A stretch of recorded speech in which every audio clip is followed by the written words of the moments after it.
Sebuah pom bensin mini sekaligus toko kelontong dan 2 rumah di Kecamatan Kerek, Kabupaten Tuban, ludes terbakar. Warga yang panik langsung berlari berhamburan ke jalan raya. Besarnya api menggagalkan upaya warga yang ingin menyelamatkan isi dalam rumah dan toko. Api pertama dilihat warga dari dalam gudang, di mana gudang toko berisi tabung LPG dan stok BBM eceran untuk pom bensin mini.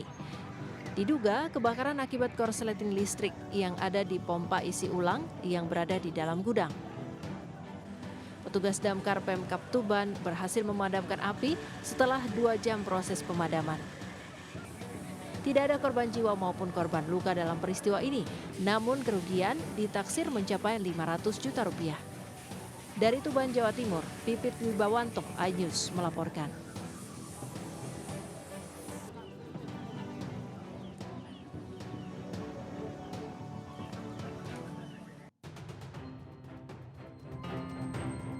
Dari rekaman kamera pengawas CCTV, nampak 2 orang berboncengan motor melintasi jalan Makaliwe Gang 1, Grogol Petamburan, Jakarta Barat. Di saat bersamaan muncul seorang pria tegak berjalan kaki sambil menelpon. Namun melihat situasi permukiman sepi, kedua pelaku memutar balik kendaraannya. Kemudian saat berada tepat di samping sang pria, pelaku langsung merampas ponsel korban. Korban yang kaget sempat mengejar, naas 2 pelaku tancap gas melarikan diri. Menurut Ketua RT setempat, peristiwa tersebut terjadi pada pukul 8 malam saat korban hendak pulang usai bertemu ke rumah kerabatnya. Kawasan permukiman ini diketahui memang rawan aksi kriminal seperti penjambretan dan pencurian. Sementara itu menghindari kasus serupa terulang, warga diimbau untuk lebih waspada dan tidak menggunakan ponsel di jalan umum.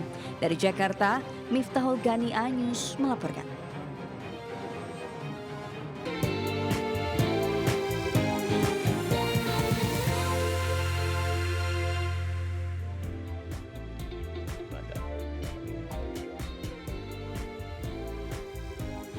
Halo, selamat pagi pemirsa. Geliat pilkada di Jawa Barat dan Jawa Tengah mulai terasa setelah Deddy Mulyadi dan Andika Perkasa mendaftar sebagai Bacagub Selasa kemarin. Ya, Deddy dan Andika hadir di KPUD masing-masing dengan disertai arak-arakan kuda. Kita akan simak informasi selengkapnya nanti bersama saya Camar Haenda. Dan saya Sabrina Silah, inilah Buletin iNews Pagi selengkapnya.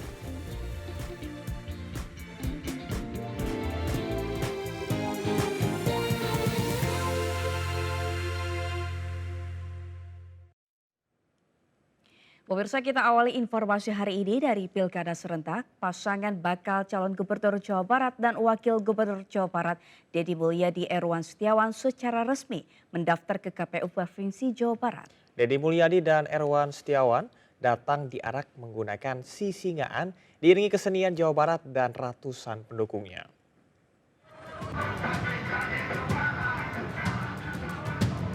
Diiringi seni budaya sisingaan, Deddy Mulyadi dan Erwan Setiawan mendatangi kantor KPU Jawa Barat untuk berkontestasi dalam pemilihan gubernur dan wakil gubernur Jabar 2024. Keduanya tiba di kantor KPU dengan mengendarai kuda hias diiringi ribuan simpatisan serta relawan. Akibat iring-iringan ini, kawasan Jalan Laswi ditutup sementara. Suasana sempat memanas saat pasangan calon Demul dan Erwan akan masuk ke kantor KPU Jawa Barat. Banyak relawan yang ingin masuk ke dalam kantor KPU Jawa Barat bersama kedua calon, sementara pihak KPU Jawa Barat membatasi tamu undangan.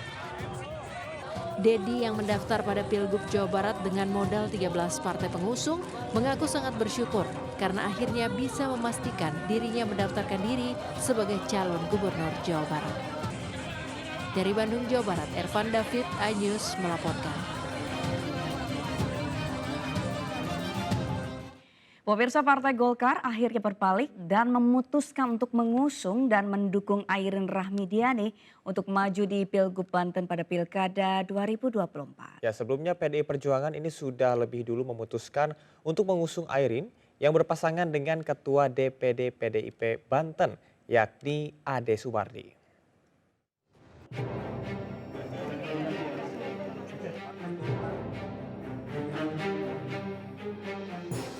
Pengurus Pusat atau DPP Partai Golkar batal mengusung Andasoni dan Dimyati Natakusuma di Pilgub Banten 2024. Golkar kini resmi mengalihkan dukungan kepada duet Airin Rahmidiani dan Ade Sumardi. Bahlil menyebut ada proses panjang terkait Pilgub Banten 2024. Golkar sebelumnya mengusung Andrasoni dan Dimyati Natakusuma sebagai bakal cagup dan cawagup Banten.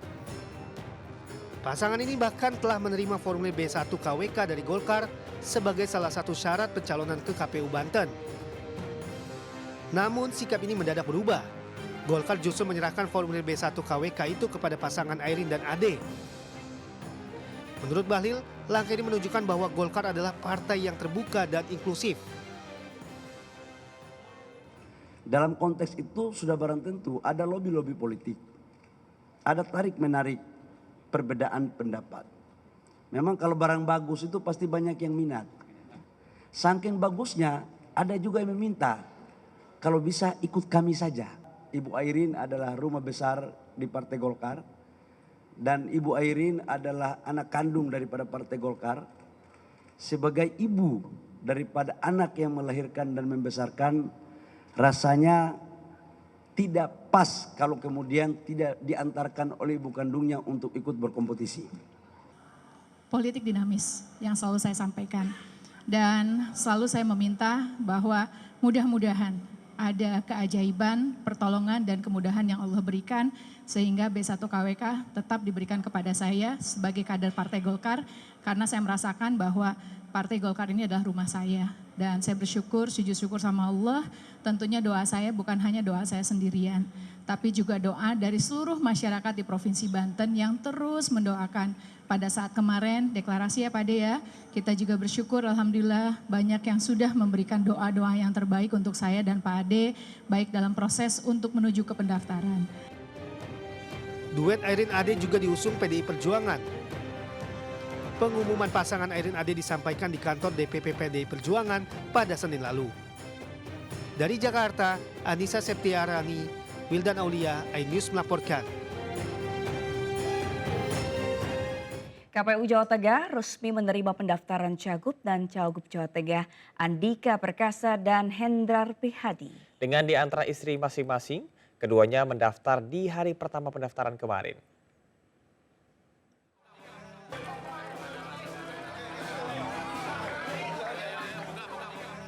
Sebelum berangkat mendaftar ke KPU, kedatangan Andika Perkasa dan Hendrar Prihadi di kantor DPD PDI Perjuangan Jawa Tengah di Jalan Brigjen Sudiarto sudah disambut oleh para pendukungnya.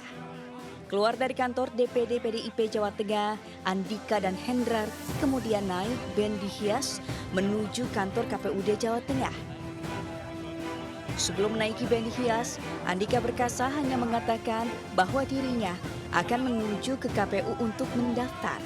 Andika mengenakan kemeja putih yang nampak ketat dikenakannya. Sedangkan Hendrar Prihadi atau yang biasa dipanggil Hendi juga mengenakan kemeja putih. Di atas delman, Cagup dan Cawagup Jawa Tengah ini didampingi istrinya masing-masing. Saat ini kita sedang proses menuju KPUD Jawa Tengah. Dukungan terhadap Andika dan Hendi resmi diumumkan PDI Perjuangan di kantor DPP PDIP Jalan Diponegoro, Jakarta pada Senin lalu. Pengusungan mereka sebagai pemimpin di Jawa Tengah ini setelah menerima rekomendasi dari Ketua Umum PDI Perjuangan Megawati Soekarno Putri. Dari Semarang, Doni Marindra, iNews melaporkan. Pemirsa, pemilihan Gubernur Jawa Tengah disebut-sebut akan menjadi perang bintang karena mantan Panglima TNI Andika Perkasa yang didukung PDIP melawan Ahmad Lutfi, mantan Kapolda Jawa Tengah yang diusung Koalisi Indonesia Maju. Ya, merespon hal tersebut, Ahmad Lutfi mengaku ingin berkontestasi dengan sehat.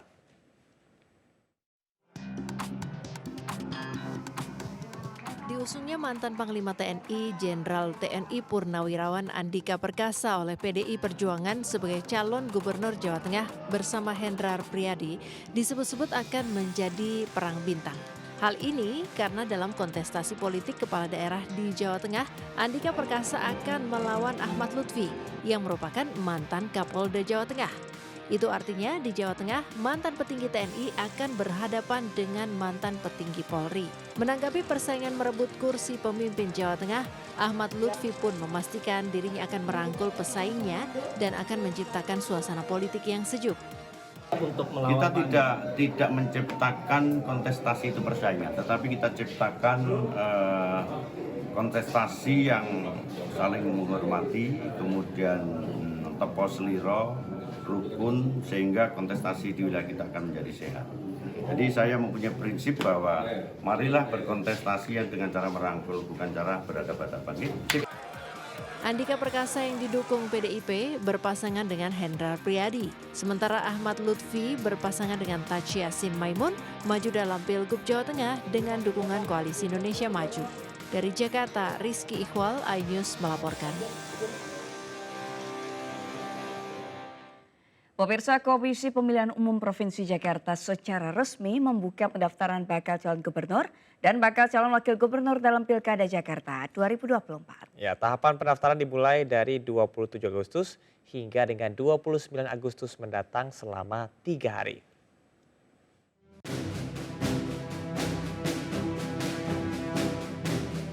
Hari pertama pendaftaran bakal calon gubernur dan bakal calon wakil gubernur Jakarta, Komisi Pemilihan Umum Provinsi Jakarta belum ada bakal calon yang mendaftar.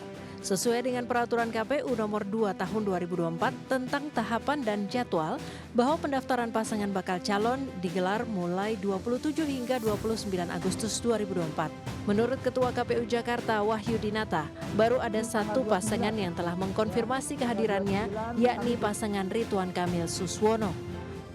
Pasangan yang diusung oleh 12 partai politik Koalisi Indonesia Maju Plus ini akan mendaftar ke KPU Jakarta pada hari Rabu 28 Agustus 2024 pada pukul 14.30 waktu Indonesia bagian Barat.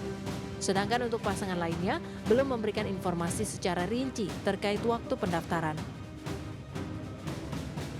Pasangan calon Pak Dharma Pongrekun ya, yang kemungkinan juga akan daftar di tanggal 29 Pak Dodi ya. Jamnya belum pasti. Saya rasa itu ya, nanti teman-teman kalau ada update perkembangan kita bisa doorstop dan segala macamnya. Yang pasti hari ini kemungkinan tidak ada bakal pasangan calon yang akan hadir. KPU Jakarta juga menetapkan batasan jumlah pendukung yang boleh dibawa oleh pasangan Bacagub dan Bacawagub saat pendaftaran, yakni maksimal 200 orang. Sementara itu, untuk mendukung keamanan selama proses pendaftaran, Polda Metro Jaya mengerahkan sebanyak 1.088 personel untuk memastikan pendaftaran Bacagub dan Bacawagub berjalan aman dan lancar. Dari Jakarta, Yasmin Atania, Laksa, iNews melaporkan. Pemirsa, hari ini Ridwan Kamil dan Suswono mendaftar sebagai bakal calon gubernur dan wakil gubernur Jakarta ke kantor KPUD Jakarta. RK dan pasangannya akan tiba pada pukul 14.30 waktu Indonesia Barat. Ya, selain pasangan RK Suswono, PDI Perjuangan juga dikabarkan hari ini akan mendaftarkan pasangan Pramono Anung Rano Karno ke KPUD Jakarta sebagai bakal calon gubernur dan juga wakil gubernur Jakarta.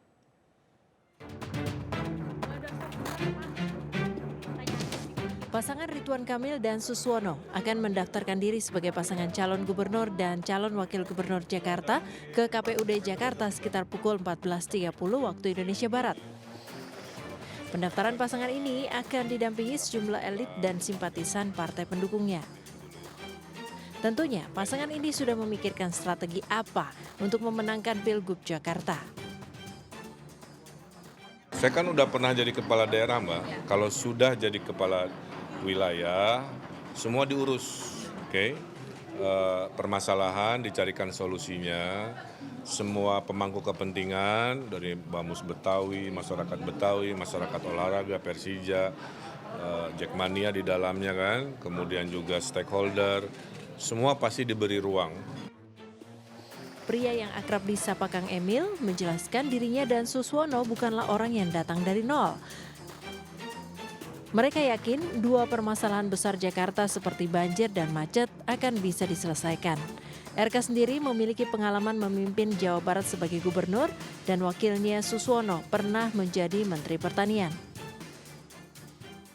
Ya, memang benar sudah ada permohonan surat keterangan ke Pengadilan Negeri Jakarta Selatan yang diajukan oleh pemohon atas nama Bapak Pramono Anung dalam kepentingan untuk persyaratan pencalonan sebagai Gubernur DKI. Surat tersebut adalah surat keterangan tidak pernah menjadi terdakwa, surat keterangan tidak dicabut hak pilihnya dalam daftar pemilih, dan surat keterangan tidak mempunyai tanggungan hutang secara pribadi maupun dalam bentuk badan hukum yang menjadi tanggung jawabnya yang merugikan keuangan negara. Sementara itu, Bendara Umum DPP PDIP Oldi Dondo Kambe menyebut pasangan Pramono Anung dan Rano Karno akan mendaftar ke KPUD Jakarta pada hari ini juga. Keduanya akan didaftarkan sebagai Cagup dan Cawagup Jakarta sekitar pukul 11 siang. Munculnya nama Pramono Anung mengejutkan sejumlah pihak.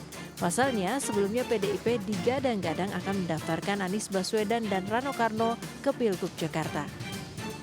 Pramono Anung yang saat ini masih menjabat Menteri Kabinet bahkan telah mengurus 3 surat keterangan sebagai persyaratan untuk mendaftar calon gubernur.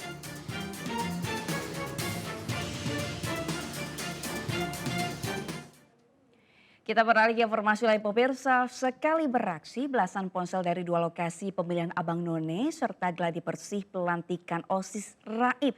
Ini sakti juga loh Camar pencuri ponselnya nih. Tapi nggak juga loh, karena ternyata aksinya terekam kamera CCTV dan polisi berhasil membekuk pelaku di rumah kontrakannya saat sedang tidur.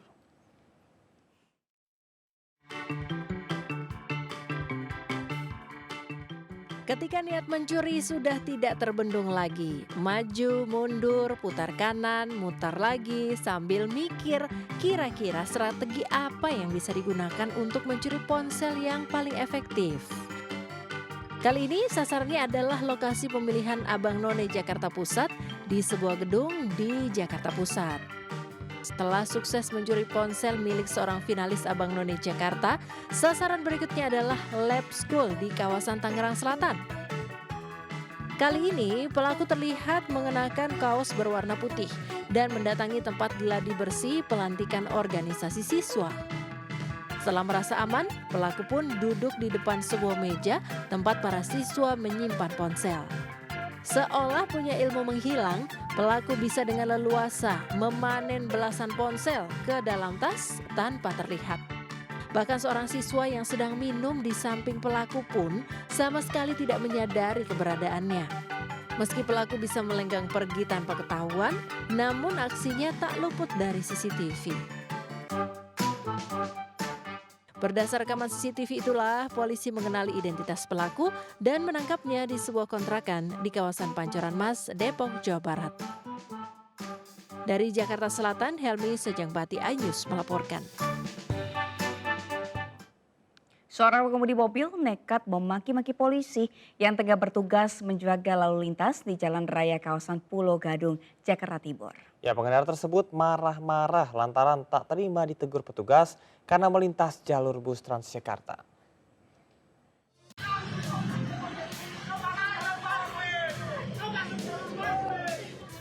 Sudah jelas salah kok marah-marah. Gimana sih Pak? Pengendara mobil ini nekat memaki-maki polisi di Jalan Perintis Kemerdekaan Pulau Mas, Pulau Gadung, Jakarta Timur. Dengan emosi, sang pria terus membentak meski sudah menjelaskan kesalahannya kenapa kendaraannya dihentikan polisi. Usut punya usut, ternyata pria parubaya ini melanggar lalu lintas karena mobilnya melintas di jalur bus Transjakarta. Bukannya meminta maaf dan mengakui kesalahannya saat dihentikan, justru memarahi polisi. Ini parah nih. Itu lewat jalur busnya dari ujung? Iya, dari ujung, dari lampu merah. Oh, terus pas diberhentiin di sini marah? Iya. Dia mau muter balik apa kemana? Kurang tahu deh Pak, kan kisen kanan juga. Oh, ada yang misahin nggak Bang? Ada sih. Hah? Kalau dipisahin semua, memang ya begitu. Oh. Iya.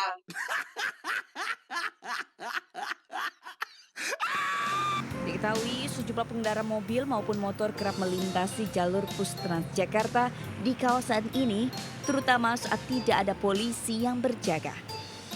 Ayo dong para pengendara, patuhi lalu lintas. Jalur bus Transjakarta dibuat khusus buat transportasi umum, bukan buat kendaraan pribadi. Paham ya? Dari Jakarta, Rio Manik, iNews melaporkan. Pemirsa, pasangan suami istri nekat mencuri motor milik seorang konsumen dengan modus pura-pura membeli obat di apotek di kawasan Pulau Gadung, Jakarta Timur. Ya ironisnya dalam melancarkan aksinya, pasutri tersebut mengajak buah hatinya. Waduh, gimana ini ya?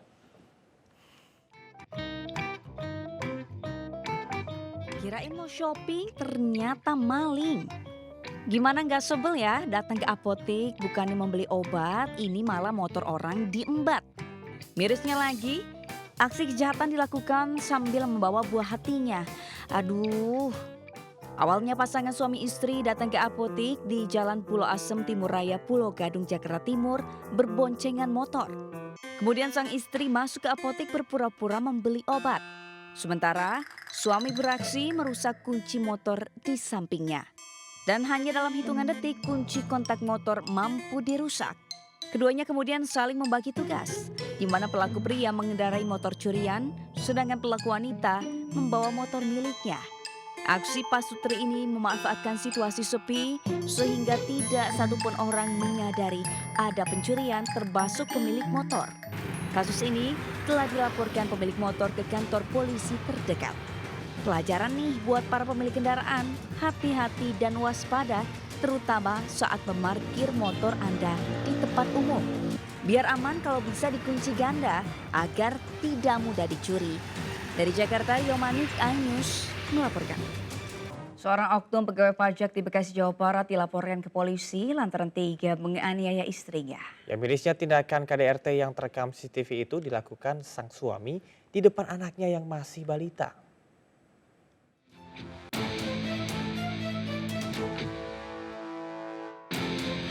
Video kekerasan dalam rumah tangga diduga dilakukan seorang oknum pegawai Direktorat Jenderal Pajak DJP di Bekasi, Jawa Barat dan viral di media sosial. Dalam rekaman, tampak pelaku berinisial FA tega menganiaya sang istri MA berkali-kali. Mirisnya, penganiayaan dilakukan di depan anaknya yang masih balita. Akibat perbuatan kejam suaminya, korban mengalami luka lebam di bagian lengan, kaki, dan luka di kepala.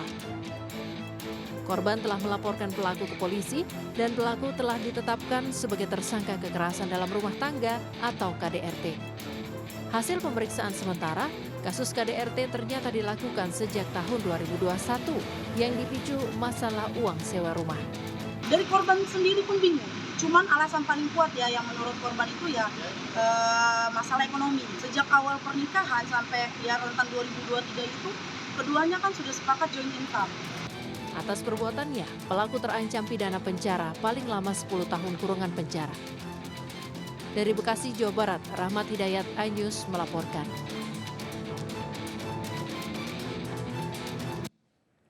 Pemirsa, aksi pencurian dengan modus berusak gembok terjadi di Pondok Aren, Tangerang Selatan, Banten. Ya dalam aksinya pelaku 3 kali mondar-mandir mencuri sejumlah barang yang ada di dalam toko. Selalu waspadalah terhadap setiap tindakan kejahatan. Seperti yang terjadi di Pondok Aren, Tangerang Selatan, Banten ini. Meski telah dikunci rapat, pintu toko aluminium ini oleh pelaku masih mampu dijebolnya. Bahkan tidak tanggung-tanggung, pelaku yang beraksi hanya seorang diri ini mampu mondar-mandir sebanyak 3 kali. Hasil rampasan pertama, pelaku berhasil mengambil sejumlah alat perkakas.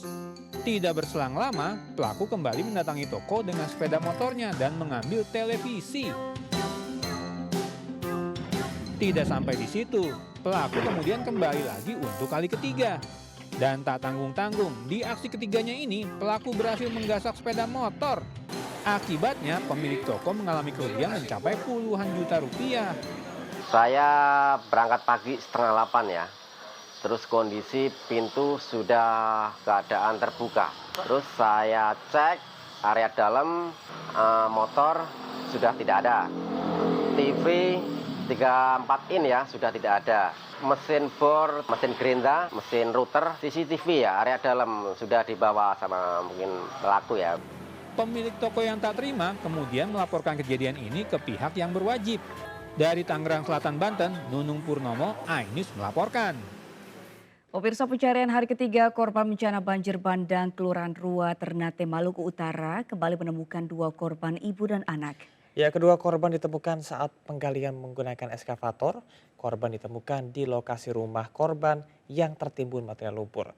Sementara 1 korban lainnya belum ditemukan.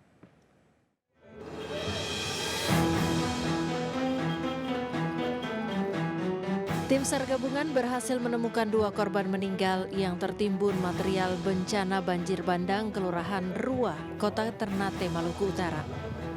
Proses pencarian hari ketiga dimulai sejak pagi menggunakan anjing pelacak dan ekskavator.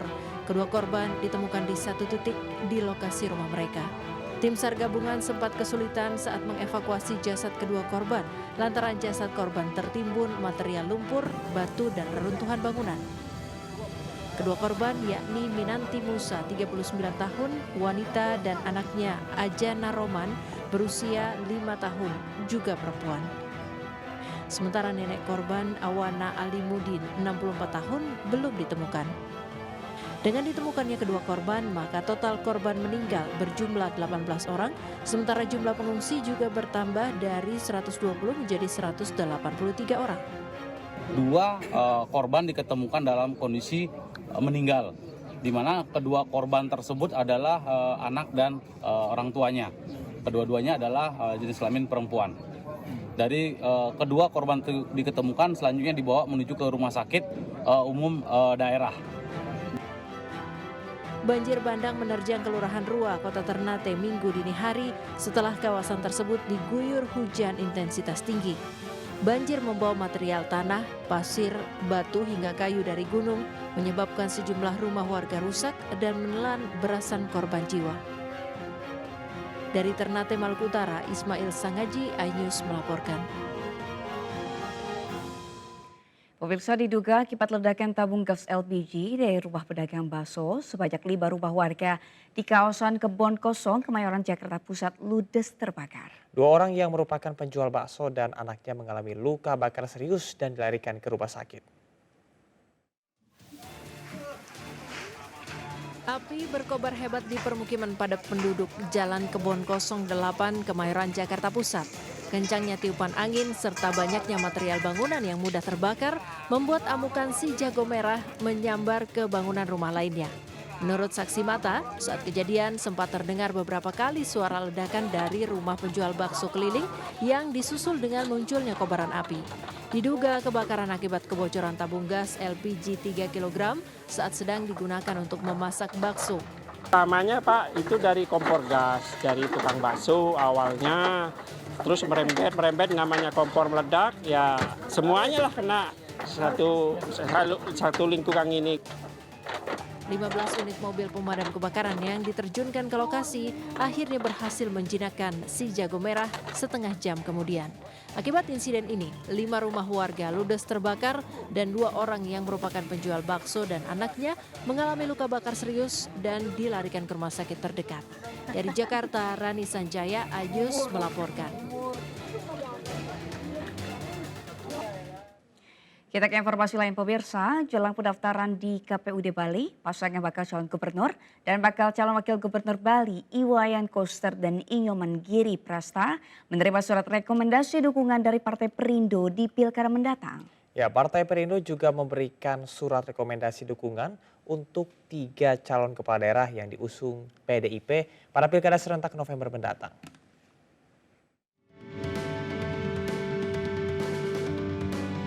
DPW Partai Perindo Bali resmi memberikan dukungan kepada Bacalon Gubernur Bali dan Bacalon Wakil Gubernur Bali, Iwayan Koster dan Inyoman Giri Prasta. Penyerahan surat rekomendasi dan pernyataan dukungan ini langsung diberikan oleh Ketua DPW Partai Perindo Bali, Komang Purnama. Selain itu, Partai Perindo juga resmi menyerahkan formulir B1 KWK atau surat rekomendasi dukungan untuk 3 pasangan bakal calon bupati dan bakal calon wakil bupati pada Pilkada serentak mendatang, yakni Kabupaten Kelungkung, Kabupaten Karangasem, dan Kabupaten Gianyar. Adapun pasangan bakal calon yang didukung antara lain Imade Satria Cokorda Gede Surya Putra untuk Pilkada Klungkung, Igede Dana Inengah Swadi untuk Pilkada Karangasem, dan Imade Mahayastra Anak Agung Gede Mayun untuk Pilkada Gianyar. Karena kita adalah sudah satu provinsi dengan kandidat-kandidat yang ada di provinsi maupun kabupaten kota, tentu Bali akan lebih maju, Bali akan lebih wise. Mudah-mudahan dengan kerjasama yang baik, kekompakan, kemudian rasa gotong royong yang dibangun dalam memenangkan Pilkada serentak 2024 ini diharapkan sekali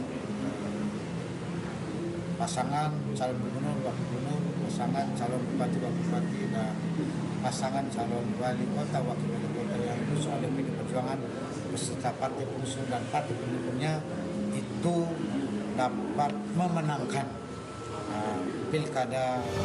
DPW Partai Perindo Bali akan menginstruksikan kepada seluruh kadernya untuk meraih kemenangan pasangan calon yang telah direkomendasikan oleh DPP Partai Perindo. Dari Denpasar, Bali, Indira Ari, iNews melaporkan. Partai Perindo resmi menyerahkan berkas B1 KWK kepada pasangan bakal calon bupati dan bakal calon wakil bupati Lamongan Yuhronur Effendi Dirham Akbar Aksara di kantor DPD Partai Perindo Lamongan. Ya, pasangan calon ini diyakini akan menjaga amanat dari Partai Perindo sebaik mungkin dan memenangkan Pilkada Lamongan pada November mendatang.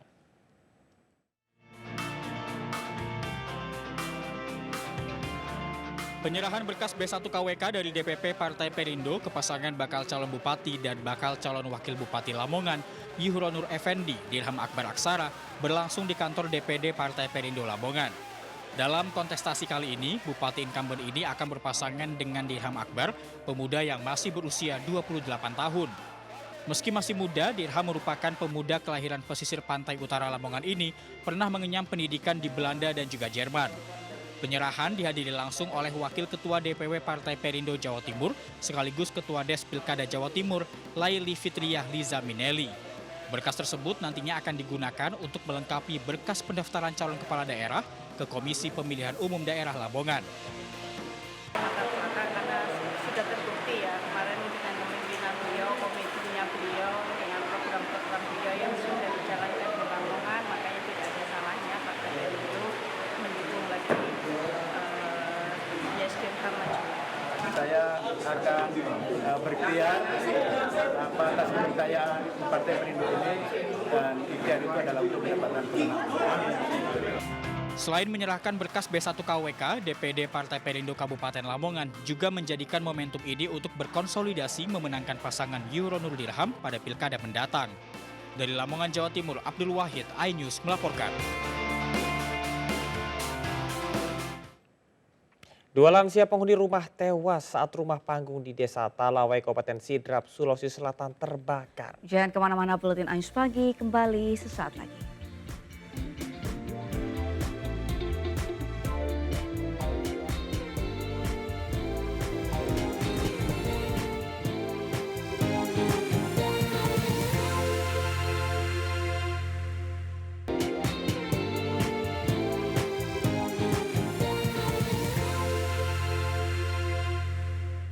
Kembali lagi di Buletin iNews Pagi, pemirsa, sebuah rumah panggung di Desa Talawai, Kabupaten Sidrap, Sulawesi Selatan terbakar Selasa petang.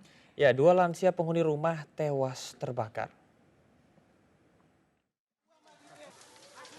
Kebakaran rumah panggung terekam video amatir warga. Dua lansia wanita yang menghuni rumah tewas terbakar saat kejadian salah satu korban dalam keadaan sakit. Satu korban lainnya ikut menemani. Dari keterangan petugas pemadam kebakaran, api berawal dari dapur diduga karena lupa mematikan kompor. Api akhirnya menjalar ke seluruh badan rumah. Diduga karena tertidur, kedua korban tidak sempat menyadari api yang membakar rumah.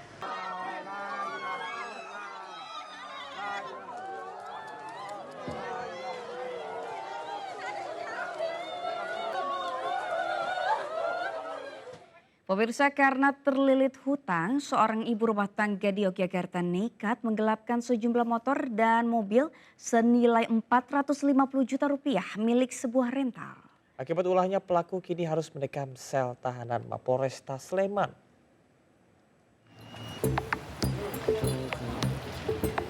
Tuh kan, ditangkap polisi kan?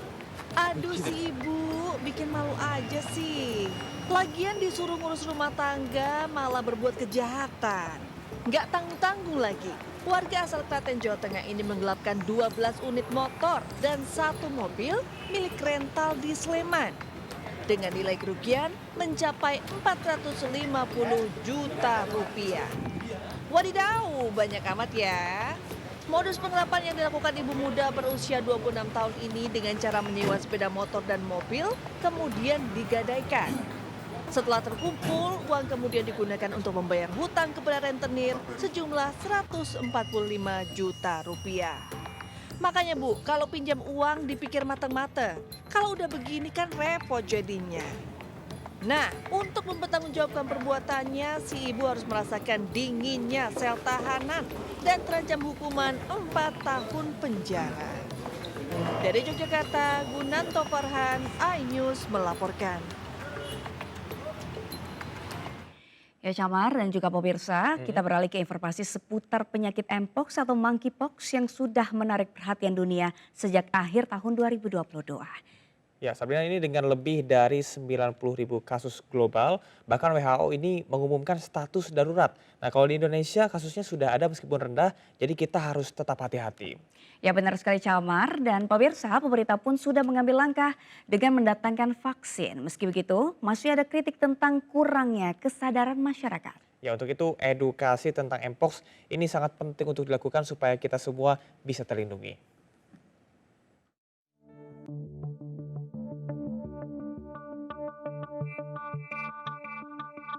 Sejak akhir 2022, penyakit Mpox atau Monkeypox menarik perhatian dunia dengan lebih dari 90.000 kasus yang dilaporkan secara global.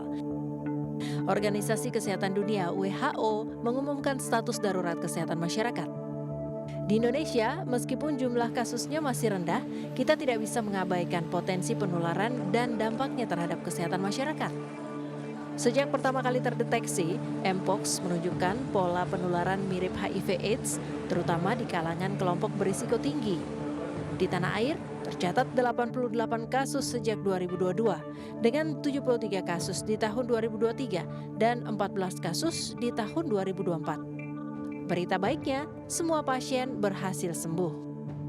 Namun yang harus diingat adalah bahwa di Afrika banyak anak-anak terinfeksi karena berbagi barang dengan orang tua mereka. Ini mengingatkan kita untuk tetap waspada.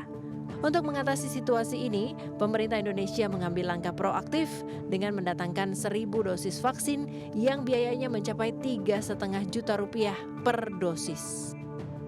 Vaksinasinya sudah ada, sedang kita datangkan, tapi sekali lagi karena vaksinnya ini harga yang mahal, ya, sekitar 3,5 jutaan satu, kita berikan ini ke yang berisiko tinggi, petugas lab, petugas kesehatan, sama orang-orang yang tadi berisiko di daerah-daerah yang memang sudah ada outbreak-nya. Karena adanya baru di Jawa dan di Kepulauan Riau. Obat-obatan rumah sakit sudah kita persiapkan, nah teman-teman wartawan bisa bantu mengedukasi masyarakat. Kita waspada tapi tidak usah khawatir berlebihan. Vaksin ini ditujukan untuk petugas kesehatan dan kelompok berisiko tinggi. Selain itu, rumah sakit di Jakarta dan Bali telah disiapkan dengan obat-obat yang diperlukan untuk penanganan Mpox. Semua langkah ini menunjukkan bahwa kita tidak tinggal diam. Kritik terhadap penanganan Mpox di Indonesia mencakup kurangnya kesadaran masyarakat tentang penyakit ini yang menghambat pencegahan. Banyak yang tidak tahu cara penularan dan gejalanya. Meskipun vaksin tersedia, jumlahnya mungkin tidak cukup dan distribusinya juga tidak merata. Fokus pada kelompok berisiko tinggi dapat membuat masyarakat umum merasa diabaikan, padahal penularan bisa terjadi di luar kelompok tersebut. Respon terhadap kasus baru juga perlu ditingkatkan untuk mencegah keterlambatan deteksi. Selain itu, stigma dan diskriminasi dapat menghalangi orang untuk mencari pengobatan, memperburuk penyebaran penyakit. Beberapa orang mungkin berpendapat bahwa vaksinasi tidak diperlukan untuk masyarakat umum karena penularan utamanya terjadi melalui kontak fisik. Namun, pencegahan adalah kunci. Dengan memvaksin petugas kesehatan dan kelompok berisiko tinggi, kita bisa mencegah penyebaran lebih lanjut dan melindungi mereka yang paling rentan. Selain itu, langkah-langkah pengawasan kesehatan yang ketat seperti penggunaan electronic surveillance card dan mesin PCR menunjukkan komitmen pemerintah untuk mengendalikan penyebaran penyakit ini. Edukasi tentang Mpox dan penularannya sangat penting agar kita semua memahami risiko dan cara melindungi diri. Dari Jakarta, Esra Ambarita, Yudi Permana, iNews melaporkan. Sementara itu, guna mencegah bahaya virus monkeypox atau cacar monyet yang merebak di sejumlah negara, Bandara Internasional I Gusti Ngurah Rai Badung Bali melakukan langkah antisipasi. Ya, berkoordinasi dengan Balai Besar Kekarantinaan Kesehatan atau BBKK Denpasar, pengelolaan Bandara Ngurah Rai menempatkan 3 unit thermal scanner pada area terminal kedatangan internasional. Pemasangan thermal scanner di area terminal kedatangan internasional Bandara Internasional I Gusti Ngurah Rai Badung Bali sebagai bentuk antisipasi peningkatan status bahaya virus monkeypox atau cacar monyet. Jika ditemukan adanya penumpang yang terindikasi terjangkit cacar monyet, petugas bandara akan langsung menyerahkan kepada pihak BBKK Denpasar untuk dilakukan penanganan lebih lanjut. Sesuai SOP, penumpang yang terindikasi cacar monyet akan diisolasi terlebih dahulu di ruang klinik BBKK Terminal Internasional sebelum diperiksa lebih lanjut di rumah sakit rujukan. Hingga saat ini pengelola Bandara Ngurah Rai belum menemukan indikasi adanya penumpang yang terjangkit Mpox di Bandara I Gusti Ngurah Rai. Saat ini ada 3 thermal scanner yang ada di kami, kita pasang di internasional semuanya, karena kami melihat bahwa untuk penumpang internasional ini yang cukup riskan, yang harus kita waspadai. Sebagai informasi, gejala virus Mpox atau cacar monyet hampir sama dengan virus lain pada umumnya. Yang membedakan adalah munculnya ruam atau lesi di bagian kulit. Agar tidak terinfeksi virus ini, masyarakat diimbau menjaga kesehatan dan menerapkan pola hidup bersih dan sehat. Di sisi lain, Organisasi Kesehatan Dunia atau WHO menyatakan lonjakan kasus cacar monyet secara global sebagai keadaan darurat kesehatan masyarakat yang menjadi perhatian internasional dengan tingkat kewaspadaan yang tinggi. Dari Badung, Bali, Bagus Alit, iNews melaporkan.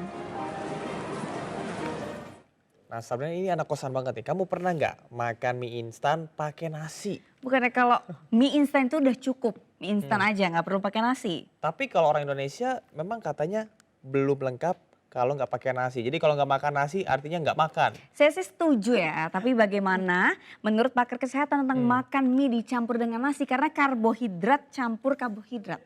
Berikut informasinya.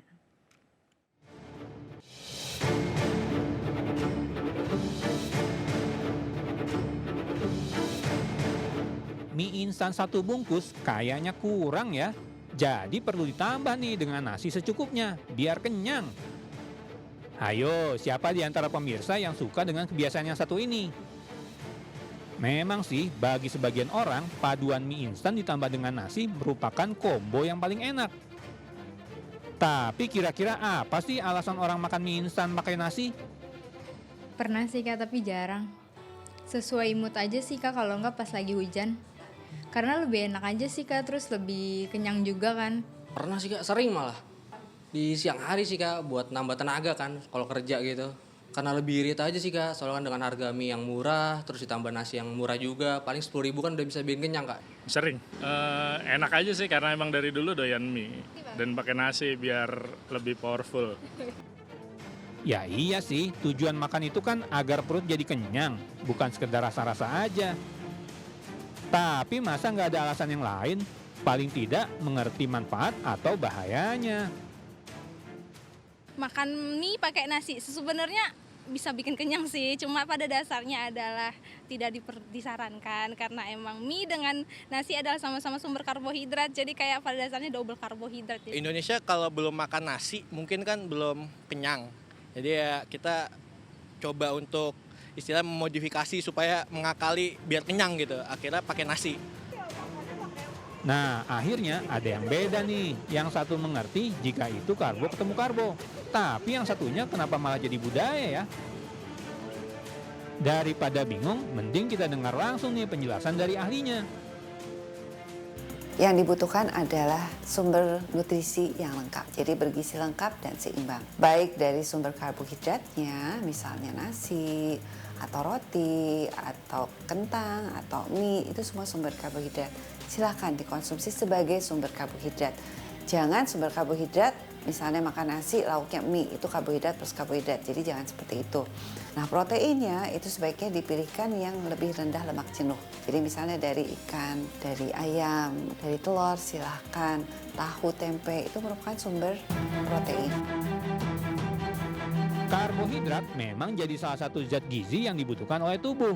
Namun jumlah yang masuk ke tubuh juga harus seimbang. Sebab jika terlalu banyak karbohidrat bisa menjadi cadangan lemak yang tersimpan di tubuh yang bisa membuat berat badan meningkat. Untuk satu porsi mie instan biasanya mengandung 380 kilokalori. Sementara kandungan karbohidratnya mencapai 54 gram tergantung merek dan jenis mie. Sementara untuk satu porsi nasi dengan berat 150 gram biasanya mengandung 270 kilokalori dengan kandungan karbohidrat mencapai 59,8 gram. Maka saat Anda mengkonsumsi mie dengan nasi, maka total ada 650 kilokalori dengan karbohidrat mencapai 113,7 gram sekali makan. Jadi kebiasaan mencampur mie dengan nasi saat makan bukan hal yang bijak ya. Dari Jakarta, tim liputan iNews melaporkan.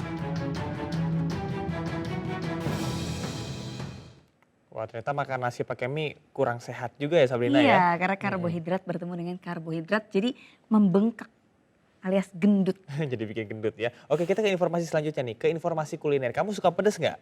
Suka sekali, Camar. Suka banget ya. Ini ada informasi kuliner, kita akan ajak pemirsa untuk mencicipi kuliner legendaris nangka muda pedas manis yang ada di Blitar, Jawa Timur. Ya, setiap hari kuliner nangka muda pedas manis yang sudah ada sejak tahun 1960-an ini membutuhkan 60 kg nangka plus 60 kg cabai. Wah, ini kita yang suka pedas penasaran ya, kira-kira gimana ya bentuk dan rasanya ya. Kita aja langsung lihat ya pemirsa ya.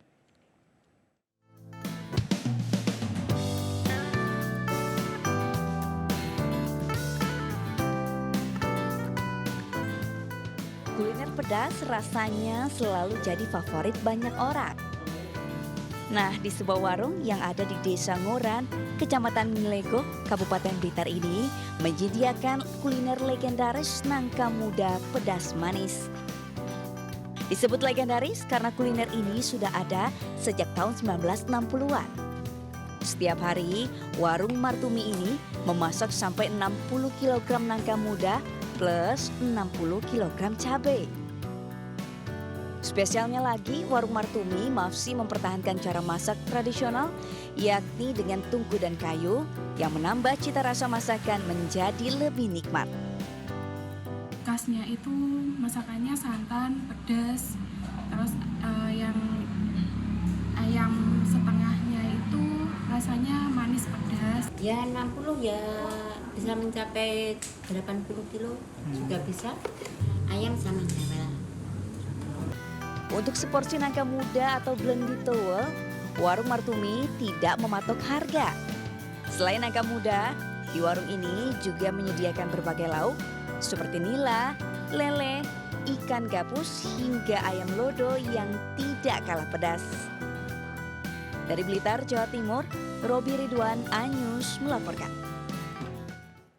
Ini ada informasi wisata bagi pemirsa yang mungkin bosen ke pantai atau ke gunung mulu, bisa mungkin ya ke wisata yang satu ini, yakni tepatnya di Goa Londa di Toraja Utara. Apa yang menarik ya? Ya, Goa Londa menyimpan banyak sekali makam gantung bangsawan berusia ribuan tahun. Aduh, ini agak horor ya Sabrina ya. Ya, tapi Camar meskipun agak mistis, agak horor, ternyata diminati wisatawan bahkan hingga wisatawan mancanegara. Saya minta temenin kamu boleh ya? Boleh.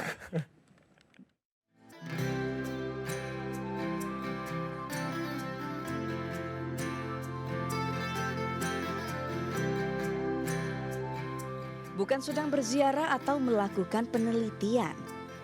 Para wisatawan ini tengah berwisata menelusuri Goa Londa yang ada di Lembang Sangba, Kecamatan Kesu, Toraja Utara. Di Goa Londa ini terdapat makam gantung bangsawan berusia ribuan tahun. Menggunakan lampu Petromax, para wisatawan yang dipandu oleh warga sekitar menelusuri makam gantung dan melihat puluhan patung tahu-tahu yang dibuat menyerupai manusia. Ketika kita masuk ke dalam gua ini kita harus memakai pemandu yang dengan menggunakan Petromax karena di dalam gua ini betul-betul gelap. Jadi memang ketika kita masuk ke dalam gua ini harus menggunakan Petromax dan jasa-jasa yang memakai Petromax itu sudah disiapkan oleh destinasi wisata di sini. Meski menyeramkan, namun wisata telusuri Goa Londa tetap diminati wisatawan, bahkan hingga wisatawan mancanegara. Bagaimana? Anda tertarik untuk mencoba wisata mistis ini? Dari Toraja Utara, Sulawesi Selatan, Zufri Anyus melaporkan. Camar dan juga pemirsa, bagi Anda yang pernah melihat keindahan balon udara di Kapadokia, Turki, kini nggak perlu jauh-jauh karena Indonesia punya versi lokalnya. Ya, ini tepatnya di Wonosobo, Jawa Tengah. Sabrina juga pemirsa, atraksi balon udara di Wonosobo ini memukau ribuan pengunjung termasuk wisatawan mancanegara.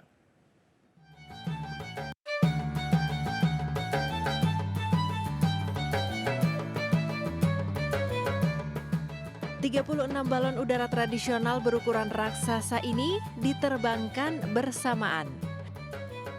Berbagai motif dan corak warna balon udara menambah indah langit Wonosobo. Jika biasanya balon udara diterbangkan secara acak, dalam atraksi balon udara di Wonosobo kali ini ada 4 formasi yang ditampilkan, yakni formasi Gunung Sindoro, Negeri di Atas Awan, Telaga Menjer, dan Lembah Dieng. Tidak hanya menyedot perhatian ribuan pengunjung lokal, atraksi balon udara juga membuat takjub wisatawan asing. This is a bench in Wonosobo, Central Java. Yes, it's called Balloon Central Java attraction. It is so amazing. I used to see this only in TV. Now I'm seeing live. It's a very good event.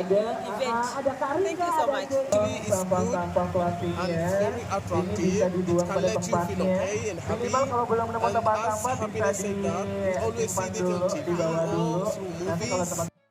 Menerbangkan balon udara merupakan tradisi warga Wonosobo dalam merayakan Lebaran. Namun karena ada larangan menerbangkan balon udara liar, balon udara raksasa harus ditambatkan dengan tali dengan maksimal ketinggian 150 meter. Gelaran atraksi balon udara raksasa merupakan jawaban dari keinginan warga. Apalagi acara ini membuat kunjungan pariwisata Wonosobo meningkat dan tentu saja juga meningkatkan perekonomian masyarakat. Dari Wonosobo, Jawa Tengah, Didik Dono Hartono, iNews melaporkan.